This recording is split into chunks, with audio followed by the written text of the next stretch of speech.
नवाबीनों ने जंग लड़ी अंग्रेज़ों के खिलाफ, और कुछ हुआ यूँ कि जो मीर कासिम था नवाब ऑफ बंगाल, उसके राज में अंग्रेज़ों ने बहुत न्यूसेंस कर दिया।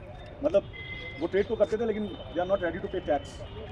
तो उसने क्या किया कि इंडियंस के लिए भी टैक्स फ्री कर दिया, इंडियन बिजनेसमैन के लिए।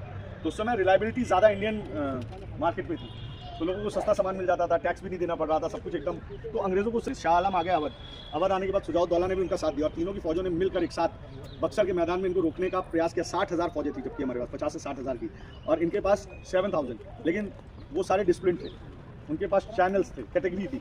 मतलब जैसे होता है ना, ब्रिगेडियर के नीचे कर्नल, कर्नल के नीचे मेजर, मेजर के नीचे लेफ्टिनेंट, लेफ्टिनेंट के नीचे फिर और ऐसे जो भी चैनलाइज होता है वैसा।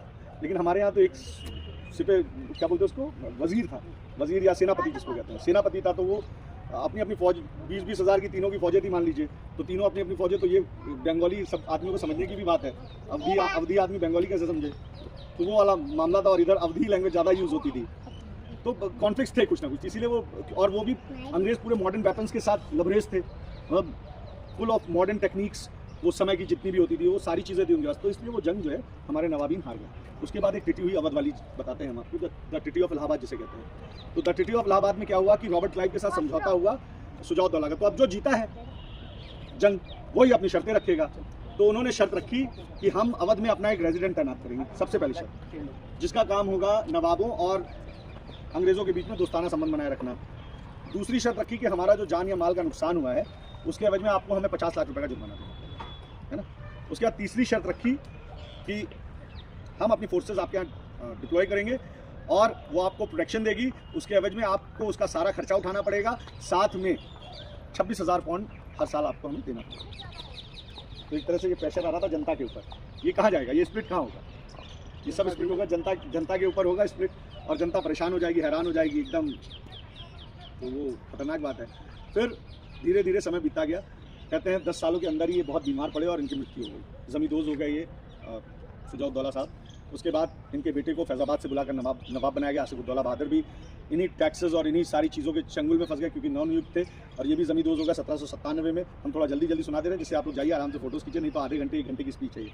उसके बाद कहते हैं कि तीसरे नवाब चौथे नवाब हमारे आसिफुद्दौला बहादुर बने। और उसी समय पे जो है अंग्रेज़ों ने जब ये शर्तें इनके सामने रखी कि जो है आपके अब्बा ने जो हमसे ट्रीटी की थी उसका सारा भरपाई आपको करना है, तो इन्होंने फिर यहाँ एक रेजिडेंसी बनवाई। लेकिन उससे बनवाने से पहले अपनी अम्मा के पास गया। हमारे यहाँ अवधी में माँ को अम्मा बोलते हैं, तो अपनी अम्मा के पास गया और अपनी अम्मा से कुछ पैसे मांगे। तो इनकी अम्मा ने साफ साफ मना कर दिया कि इन बेहुदे, मतलब हमारे यहाँ बेहुदा ऐसे बास्टेड टाइप के लोग होते हैं, तो बेहुदे लोगों के लिए हमारे पास एक फूटी कौड़ी नहीं है, इन गोरी चमड़ी वालों के लिए बेसिकली। और ऐसा कह के अपनी अम्मा से फिर ये नाराज़ होकर चले और राजधानी भी कैपिटल शिफ्ट करी 1775 में यहाँ। और शिफ्ट करने के बाद फिर अंग्रेज़ों के लिए रेजिडेंसी बनाई, फिर यहाँ इमामबाड़ा बनाया, बहुत कुछ किया। इनके एक दोस्त बन गया क्लॉड मार्टिन। उस समय क्लॉड मार्टिन के साथ इनकी बहुत अच्छी दोस्ती थी। तो क्लॉड मार्टिन को इन्होंने ही जगह वगैरह दी वहाँ सब पूरा गोमती नदी के तट पर। अगर आपने मार्टिन जैसे क्लॉड मार्टिन ही बनाया। हाँ, और क्लॉड मार्टिन का पैलेस था सर, वो द पैलेस। और शेर जो बने हुए ना ऊपर आपके यहाँ, उनकी आंखों में रेड फ्लेम जलती थी, रेड लाइट जलती थी, मुंह से फ्लेम निकलती थी। और उस समय तो नदी के किनारे जंगल था, तो लोग जाने से डरते थे वहाँ। वो भी एक कहानी है। और जबकि उनकी डेथ इधर वाले पैलेस में, वो समर पैलेस था और ये विंटर पैलेस था। तो इसी में नदी के बीच में मिड रिवर में उन्होंने अपनी लाइब्रेरी बनाई थी, जहाँ वो 13 सितंबर 1800 में मरे हुए पाए गए। उन्होंने अपना गॉल ब्लैडर का ऑपरेशन खुद ही किया था क्लॉड मार्टिन ने। तो he was very brave man, और बहुत ही ज़्यादा दिमाग भी था। तो 3 लामार्टिनियर है पूरे वर्ल्ड में, एक लियोन फ्रांस, और दूसरा लखनऊ, तीसरा कोलकाता। तो बहुत अच्छा कनेक्शन है। खैर क्लॉड मार्टिन को समझना और पढ़ना एक बहुत दिलचस्प बात है। तो फजल बहादुर जंग जो औरंगज़ेब के ग्रैंड सन थे, उनकी बेटी से इनके रिलेशन, मैंने चाइल्डहुड में तो गई 9 ईयर्स की उम्र में, फिर वापस आ गई अपने घर। फिर एडल्टहुड में एंटर की, जिनको गोरी बीबी बोलते हैं, उनके घर में एडल्टहुड में एंटर की, फिर उन्हीं के साथ रह गई। और फिर उनके नाम पर उन्होंने सारा बिल और सब कुछ उनकी टेक केयर और सब कुछ कर दिया। अपना एक ट्रस्ट भी बनाया था, खैर ट्रस्ट की वजह से चलता रहा। बहुत इंटरेस्टिंग पर्सन है, उनको पढ़ना बहुत मज़ेदार होगा। हमें लगता है कि सबसे अवध की हिस्ट्री में सबसे मज़ेदार आदमी या तो ये, या तो जो है वाज अली शाह साहब। तो मज़ा आएगी आपको, पढ़िएगा प्लीज़ इनके बारे में। क्लॉड मार्टिन नाम है। उसके बाद कहते हैं आसिफुद्दौला बहादुर ने जब ये सब बनाया, उसके बाद इनकी दोस्ती बहुत औने पौने दामों पर उनको ज़मीनें दे दी, प्यार में, इश्क में, अच्छे रिश्ते की वजह से। उसके बाद 5वें नवाब हमारे बने, सादत अली खान को ज़बरदस्ती बुलाकर नवाब बनाया गया बनारस से। और ये शर्त रखी गई कि कुछ टैक्स का कुछ भाग आप हमें देंगे हर महीने, जो टैक्स वसूला जाएगा। लेकिन कुछ दिन तक तो इन्होंने दिया। जब किसी को ज़बरदस्ती नवाब बना रहे हो आप, और वो खुशी से बन भी गया, क्योंकि बहुत बड़ा वादा होता है, तो भाई रईसियत मिल गई, सब कुछ मिल गया। लेकिन कुछ दिन बाद नानुकुर होने लगी टैक्स देने में, तो अंग्रेज़ों ने ही इनके सादत अली खान को जहर देकर इन्हीं के साले के हाथों मरवा दिया, जिनकी लाश लाल बारादरी में मिली। लाल बारादरी अभी रास्ते में हमने आपको दिखाया। तो फिर इनका बेटा अपने बाप की लाश के पास बैठकर रो रहा था, और जैसे पुलिस आती है वैसे वहाँ अंग्रेज सैनिक पहुँच जाते, पूरा घेर लिया था उसको, लाल बारादरी को। ना कोई अंदर जाएगा ना कोई बाहर आएगा। उसके बाद अंग्रेज रेजिडेंट अंदर एंटर होता है। उसको जब पता चलता है भाई अवध का नवाब मरा है, कोई हल्की बात थोड़ी ना।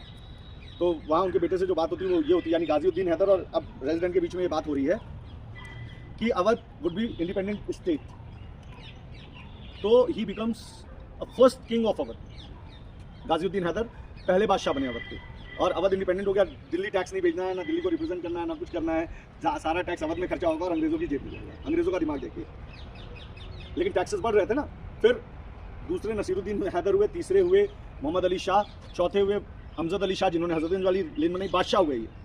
सादत अली खान के बाद सारे के सारे बादशाह हुए, किंग।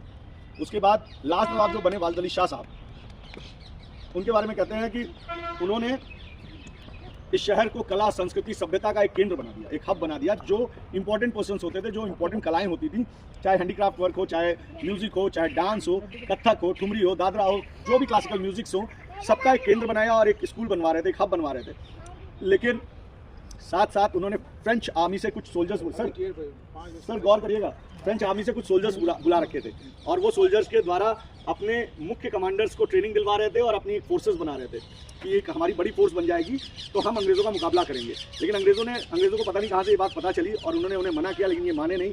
तो अंग्रेज़ थोड़ा डरपोक भी थे, जैसे ही कोई कार्रवाई देखते थे तो हमला बोल देते थे। तो हुआ ऐसे ही कि ये गए गवर्नर जनरल के पास और वहाँ से आदेश लेकर आए और इनका देश निकाला करवा दिया। वालिद अली शाह का अयोग्य घोषित कर दिए, स्टेट को सही से चला नहीं पा रहे, इसलिए इनका देश निकाला करो। तो लखनऊ के लोगों से अक्सर वो घूमते टहलते आम जनता की तरह मिल जाते थे, तो लोग उन्हें बहुत प्यार करते थे, जाने आलम बोलते थे प्यार से।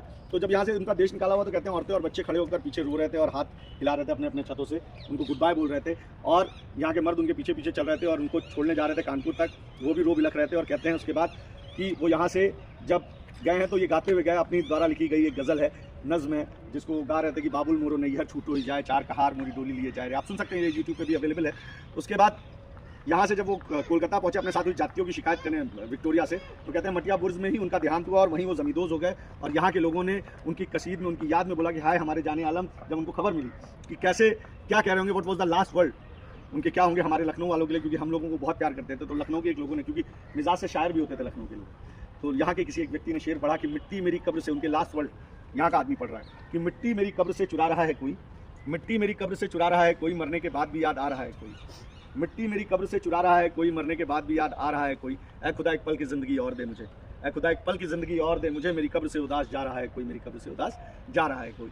तभी पश्चिम बंगाल के बैरकपुर छावनी में एक धमाका होता है और पता चलता है कि मंगल पांडे नामक एक युवक ने विद्रोह कर दिया है। आज से हम अंग्रेजी कारतूसों का उपयोग नहीं करेंगे क्योंकि वो सूअर और गाय की चमड़ी से बनी होती है, और अंग्रेज़ों की फ़ौज में ज़्यादातर हिंदू और मुसलमान दोनों साथ काम करते थे और दोनों के सेंटिमेंट्स हर्ट होते, इसलिए अंग्रेजी कारतूसों का प्रयोग करने से जब मना किया तो उसी के एवज में, उसी के दंडात्मक रूप से कार्रवाई करते हुए अंग्रेज़ों ने उन्हें फांसी दे दी।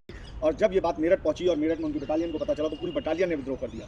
और पूरी बटालियन का विद्रोह ऐसा हुआ कि मेरठ से विद्रोह शुरू हुआ, मेरठ, जालौन, उरई, झांसी, कानपुर, फैजाबाद होते हुए जब लखनऊ आया, वैसे ही बेगम हज़रत महल अपने शौहर को खोने के गम से गमशुदा थी, और उसके बाद उन्होंने सारे ताल्लुकेदारों और सबके साथ मिलकर इस पूरे रेजिडेंसी पर हमला बोल दिया और इसको चारों तरफ से घेर लिया। कहते हैं 87 डेज़ का वो लंबा युद्ध चला और यहाँ 1500 से ज़्यादा अंग्रेज़ों को हमने मारा और 700 से ज़्यादा इंडियन सिपाही जो कि गुलाम थे अंग्रेज़ों के, उनकी तरफ से जंग लड़ रहे थे।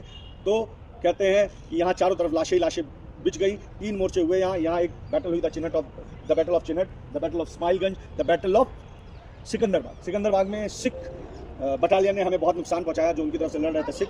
उन्होंने 2500 से ज़्यादा हमारे क्रांतिकारियों को सिकंदरबाग में मारा और बाकी उन दोनों मोर्चों पर तो हमने उनके कान खट्टे कर दिए, दांत खट्टे कर दिए।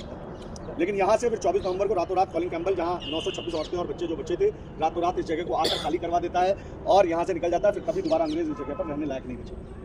तो ये वो जगह, तो अभी you are free, you have time, करीब 6 बजे तक का आपके पास